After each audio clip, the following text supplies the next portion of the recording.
नई शिक्षा नीति है new education policy NEP new education policy 2020 से भारत में शिक्षा से संबंधित अब तक प्रमुखतः 3 नीतियां बनी हैं।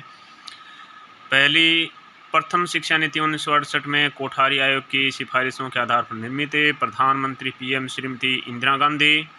दूसरी शिक्षा नीति द्वितीय शिक्षा नीति 1986 में चट्टोपाध्याय समिति के शिक्षा की चुनौती अगस्त 1985 नामक दस्तावेज के आधार पर प्रधानमंत्री PM श्री राजीव गांधी। और तृतीय शिक्षा नीति 2020 के कस्तूरी रंगन समिति की सिफारिशों के आधार पर निर्मित प्रधानमंत्री श्री नरेंद्र मोदी। नई शिक्षा नीति 2020 अध्यक्ष के कस्तूरी रंगन, कुल सदस्य 9, समिति कस्तूरी रंगन समिति। पृष्ठभूमि सर्वप्रथम 2014 के लोकसभा चुनाव में भारतीय जनता पार्टी BJP ने अपने घोषणा पत्र में नई शिक्षा नीति लाने की घोषणा की थी। इसी घोषणा के तहत श्री नरेंद्र मोदी के नेतृत्व में भाजपा की सरकार बनने पर 31 अक्टूबर 2015 को सरकार ने पूर्व कैबिनेट सचिव TSR सुब्रमण्यम की अध्यक्षता में एक 5 सदस्यीय कमेटी का गठन किया। इस कमेटी ने 27 मई 2016 को अपनी रिपोर्ट प्रस्तुत की थी। इसके बाद 24 जून 2017 को इसरो के प्रमुख रहे वैज्ञानिक के कस्तूरी रंगन की अध्यक्षता में एक 9 सदस्यीय कमेटी को नई शिक्षा नीति का प्रारूप तैयार करने की जिम्मेदारी दी गई। इस कमेटी ने 31 मई 2019 को तत्कालीन मानव संसाधन विकास मंत्री श्री रमेश पोखरियाल निशंक को अपनी रिपोर्ट प्रस्तुत की। राष्ट्रीय शिक्षा नीति 2020 को 4 भागों में तथा 27 अध्याय में विभक्त किया। इस कमेटी द्वारा प्रस्तुत प्रारूप पर मानव संसाधन विकास मंत्रालय द्वारा देश भर में लोगों से सुझाव मांगे गए। देश भर में लोगों से लगभग 2 लाख सुझाव मंत्रालय को प्राप्त हुए। प्राप्त सुझावों के आधार पर आवश्यक संशोधन करते हुए 29 जुलाई 2020 को केंद्रीय कैबिनेट ने नई शिक्षा नीति के ड्राफ्ट प्रारूप को मंजूरी दी। 1936 ईस्वी के 42वें संशोधन के द्वारा शिक्षा को समवर्ती सूची का विषय बना दिया गया है, जिसके कारण राज्यों के द्वारा नई शिक्षा नीति को अपने अपने हिसाब से लागू किया जाएगा। प्रमुख बदलाव, मानव संसाधन विकास मंत्रालय को अब शिक्षा मंत्रालय कहा जाएगा। भारत की आज़ादी के बाद भारत सरकार में एक शिक्षा मंत्रालय का गठन किया गया था। 1985 ईस्वी में इस शिक्षा मंत्रालय का नाम बदलकर मानव संसाधन विकास मंत्रालय कर दिया गया था। इसे नई शिक्षा नीति 2020 के द्वारा मानव संसाधन विकास मंत्रालय का नाम बदलकर पुनः शिक्षा मंत्रालय कर दिया गया। अब भारत के HRD मंत्री को शिक्षा मंत्री के नाम से जाना जाएगा। भारत के वर्तमान शिक्षा मंत्री कौन है? श्री रमेश पोखरियाल निशंक। ये देखना होगा। स्कूली सिस्टम में बदलाव, यानी कि 10+2 की जगह 5+3+3+4 प्रणाली लागू। 1986 की शिक्षा नीति के अनुसार भारत में विद्यालय स्तर पर 10+2 शिक्षा पद्धति लागू थी। इसे नई शिक्षा नीति 2020 में इसे बदलकर 5-3-3-4 शिक्षा पद्धति को लागू किया जाएगा। इस पद्धति का विश्लेषण निम्नानुसार किया जा सकता है। फाउंडेशन स्टेज 5 साल, आंगनबाड़ी नंदघर प्री स्कूल के 3 साल, नर्सरी LKG व UKG प्लस कक्षा 1 व 2 के 2 साल, आयु वर्ग 3 से 8 वर्ष। प्रीपरेटरी स्टेज 3 साल, कक्षा 3, 4 व 5 के 3 साल, आयु वर्ग 8 से 11 वर्ष। प्राथमिक शिक्षा मिडिल स्कूल स्टेज 3 साल, कक्षा 6, 7 व 8 के 3 साल, आयु वर्ग 11 से 14 वर्ष। सेकेंडरी स्टेज 4 साल, कक्षा 9वीं 10वीं 11वीं 12वीं के 4 साल, आयु वर्ग 14 से 18 वर्ष। नोट, सेकेंडरी स्टेज के पुनः 2 फेज बनाए गए हैं।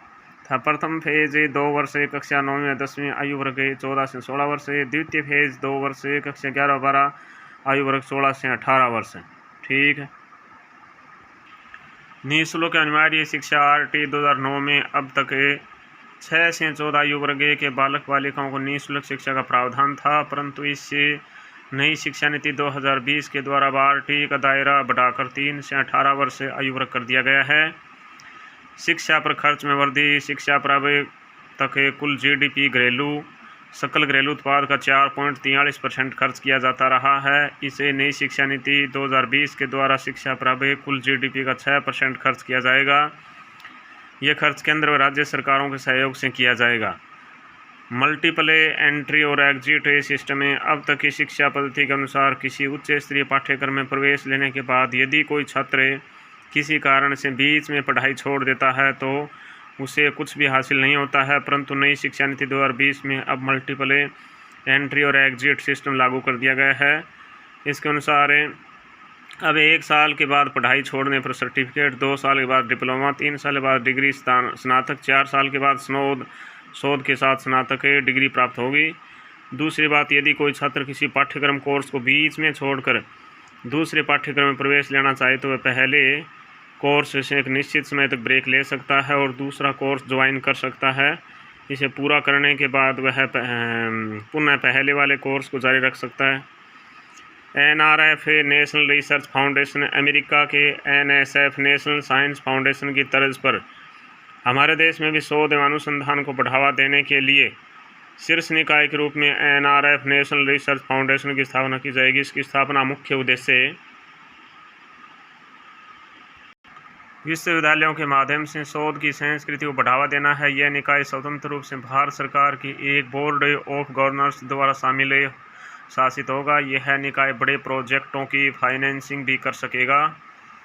GER ग्रोस इनरोलमेंट रेटियो सकल नामांकन अनुपात नई राष्ट्रीय शिक्षा नीति 2020 के तहत वर्ष 2030 तक सकल नामांकन अनुपात GER को 100% लाने का लक्ष्य रखा गया है।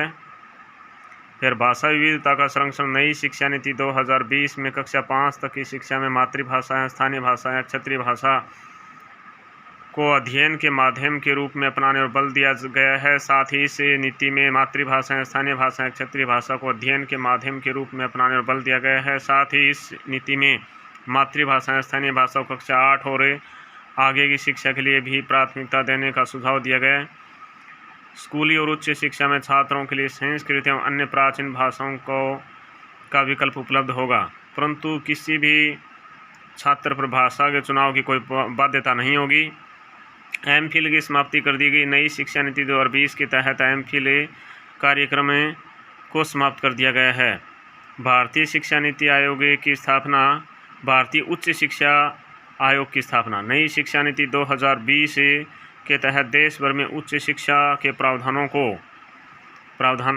उच्च शिक्षा संस्थानों के लिए एक एकल नियामक अर्थात भारतीय उच्च शिक्षा आयोग HECI higher education commission of India की स्थापना की जाएगी। यह आयोग चिकित्सा और कानूनी शिक्षा को छोड़कर संपूर्ण उच्च शिक्षा के लिए एक एकल निकाय के रूप में कार्य करेगा। ठीक है। इस आयोग HECI के कार्यों के प्रभावी निष्पादन हेतु निम्नानुसार 4 अधीनस्थ निकाय भी स्थापित किए जाएंगे। NHERC यानी national higher education regulatory council, राष्ट्रीय उच्चतर शिक्षा नियामकीय परिषद। यह शिक्षक शिक्षा सहित उच्च शिक्षा के क्षेत्र के लिए एक नियामक का कार्य करेगा। फिर GEC जनरल एजुकेशन काउंसिल, सामान्य शिक्षा परिषद।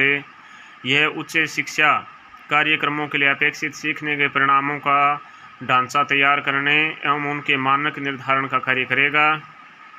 NAC नेशनल एक्रेडिटेशन काउंसिल, राष्ट्रीय प्रत्यायन परिषद।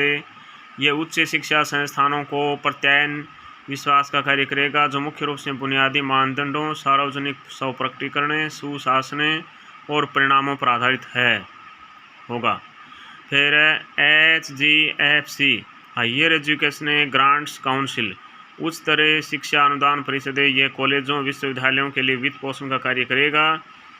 नोट: वर्तमान में उच्च शिक्षा निकायों का विनियमन निम्नलिखित निकायों के माध्यम से किया जाता है: विश्वविद्यालय अनुदान आयोग UGC, अखिल भारतीय तकनीकी शिक्षा परिषद AICTE, राष्ट्रीय अध्यापक शिक्षा परिषद NCTE। MERU की स्थापना नई शिक्षा नीति 2020 के तहत देश में IIT और IIM के समकक्ष वैश्विक मानकों की बहुविषयक शिक्षा एवं अनुसंधान विश्वविद्यालय MERU multi disciplinary education and research universities की स्थापना की जाएगी। फिर राष्ट्रीय शैक्षिक प्रौद्योगिकी मंच।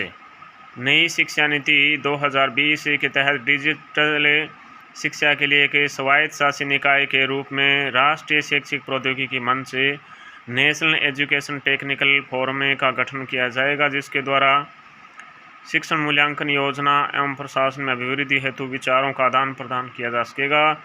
डिजिटल शिक्षा संसाधनों को विकसित करने के लिए अलग प्रौद्योगिकी इकाई का विकास किया जाएगा, जो डिजिटल बुनियादी ढांचे, सामग्री और अक्षमता निर्माण हेतु समन्वय का कार्य करेगी।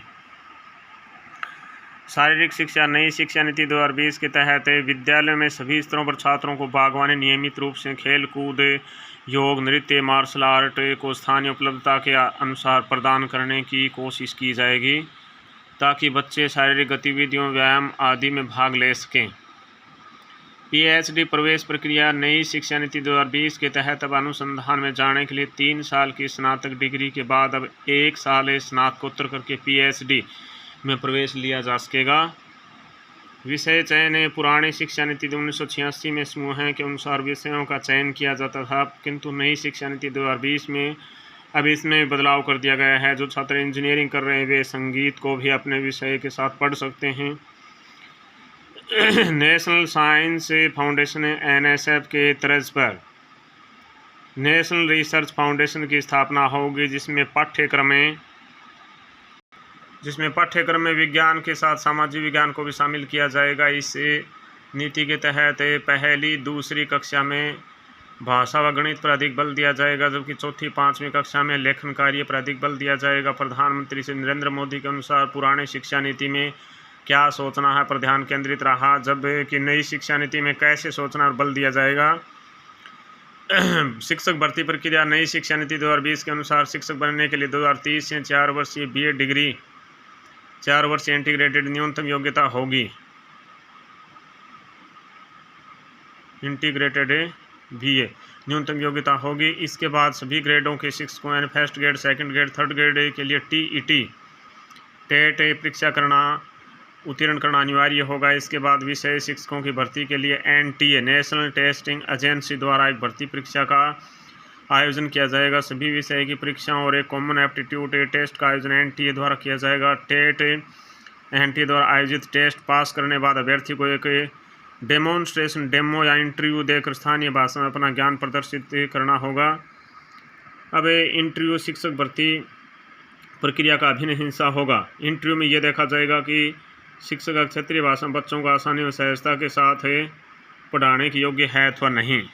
ठीक है। स्नातक ग्रेजुएशन अभी की नीति के अनुसार स्नातक BA, BSc, BCom जैसे कोर्स 3 साल के होते हैं। नई शिक्षा नीति में इसमें निम्नानुसार परिवर्तन देखने को मिलेगा। जो नौकरी के लिहाज से पढ़ रहे हैं उनके लिए 3 साल का ग्रेजुएशन कोर्स होगा, और जो रिसर्च में जाना चाहते हैं उनके लिए 4 साल का ग्रेजुएशन कोर्स, उसके बाद 1 साल का post graduation MA, MSc, MCom और फिर 4 साल का PhD कोर्स करना होगा। नई शिक्षा नीति 34 वर्ष पुरानी राष्ट्रीय शिक्षा नीति 1986 को प्रतिस्थापित करेगी। यह 21वीं सदी की पहली शिक्षा नीति है। नई शिक्षा नीति 4 भाग 1 स्कूल शिक्षा 8 अध्याय 2 प्रारंभिक बाल्यावस्था देखभाल और शिक्षा सीखने की नींव। प्रारंभिक बाल्यावस्था देखभाल व शिक्षा सीखने की नींव, बुनियादी साक्षरता व संख्या ज्ञान है। 3 ड्रॉप आउट संख्या कम करना, सभी स्तरों पर शिक्षा की सार्वभौमिक पहुँच। स्कूलों में पाठ्यक्रम और शिक्षण सत्र अधिगम समग्र एकीकृत रुचिकर 5-3-3-4 पाठ्यक्रम। फिर शिक्षक है, फिर समतामूलक और समावेशी शिक्षा सभी के लिए अधिगम है। स्कूल कॉम्प्लेक्स क्लस्टर के माध्यम से कुशल संसाधन प्रभावी गवर्नेंस, स्कूल शिक्षा के लिए मानक निर्धारण और प्रमाणन। भाग 2 उच्चतर शिक्षा विभाग 11, भाग 3 अन्य केंद्रीय विचारणीय मुद्दा 5 और भाग 4 क्रियान्वयन की रणनीति 3। ठीक है, तो ये नई शिक्षा नीति को आप अच्छे से समझना होगा।